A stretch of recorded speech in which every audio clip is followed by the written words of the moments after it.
مدینے والے آقا علیہ الصلوۃ والسلام کا روضہ وہ ہے جہاں 70,000 فرشتے صبح حاضری دیتے ہیں، 70,000 شام کو حاضری دیتے ہیں۔ اچھا، جو ایک بار حاضری دیتا ہے نا اس کی دوبارہ باری نہیں آتی ہے۔ اب آپ کو یہ سمجھ آ جائے گا کہ what is the reason behind this, کیوں ایک بار کے بعد دوبارہ باری نہیں آتی؟ صرف 12 گھنٹے کی کم و بیش حاضری، صبح آنے والے شام نہیں آئیں گے، شام آنے والے پھر کبھی نہیں آئیں گے۔ وجہ کیا ہے؟ سیدی اعلیٰ حضرت امام اہل سنت کا کمال یہ ہے کہ جب کوئی گتھی سلجھتی نہیں ہے نا تو آپ اپنے چند اشعار سے وہ گتھی سلجھا دیتے ہیں۔ آپ فرماتے ہیں 70,000 صبح ہیں، 70,000 شام، یوں بندگی زلف و رخ آٹھوں پہر کی ہے۔ یہ ڈیوٹیاں ہیں ان کی۔ فرماتے ہیں 70,000 صبح ہیں، 70,000 شام، یوں بندگی زلف و رخ آٹھوں پہر کی ہے۔ آپ فرماتے ہیں جو ایک بار آئے دوبارہ نہ آئیں گے، رخصت ہی بارگاہ سے بس اس قدر کی ہے، دوبارہ باری نہیں آئے گی۔ سوال یہ ہے کیوں؟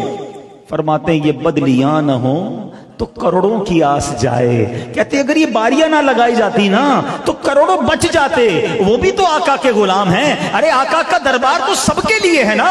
فرماتے یہ بدلیاں نہ ہو تو کروڑوں کی آس جائے، اور یہ بارگاہ مرحمت عام تر کی ہے۔ آقا کی بارگاہ تو سب کے لیے ہے نا۔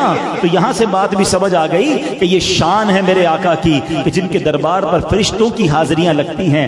آج بڑے بڑے ادارے ہوتے ہیں جہاں صبح گارڈ جاتے ہیں، شام کو گارڈ تبدیل ہو جاتے ہیں، گارڈ آف آنر دیا جاتا ہے۔ اللہ اکبر، اللہ نے اپنے حبیب کے دربار کی شان کیسی بڑھائی ہے کہ 70,000 فرشتے صبح حاضر ہوتے ہیں اور 70,000 شام حاضر ہوتے ہیں۔ ایک اور جگہ سیدی اعلیٰ حضرت کیا کمال کی بات لکھتے ہیں، فرماتے ہیں ہر چراغ مزار پر قدسی، ہر چراغ مزار پر قدسی، کیسے پروانہ وار پھرتے ہیں، اس گلی کا گدا ہوں میں جس میں مانگتے تاجدار پھرتے ہیں۔ اچھا، صرف دربار مصطفیٰ پر نہیں، مدینے کی گلیوں پر فرشتوں کے پہرے ہیں، مدینے کے دروازے پر فرشتوں کے پہرے ہیں۔ فرمایا مدینے میں دجال داخل نہیں ہو سکے گا۔ اللہ سے دعا کرتے ہیں جلدی جلدی مدینے کی بادب حاضری عطا فرمائے تاکہ ان فرشتوں کے جھرمٹ میں ہمیں بھی جانا نصیب ہو جائے۔ شاعر کہتے ہیں نا جیسے جی چاہے جہاں میں گھوم پھر، یہ مدینہ ہے یہاں آہستہ چل، بارگاہ ناز میں آہستہ بول۔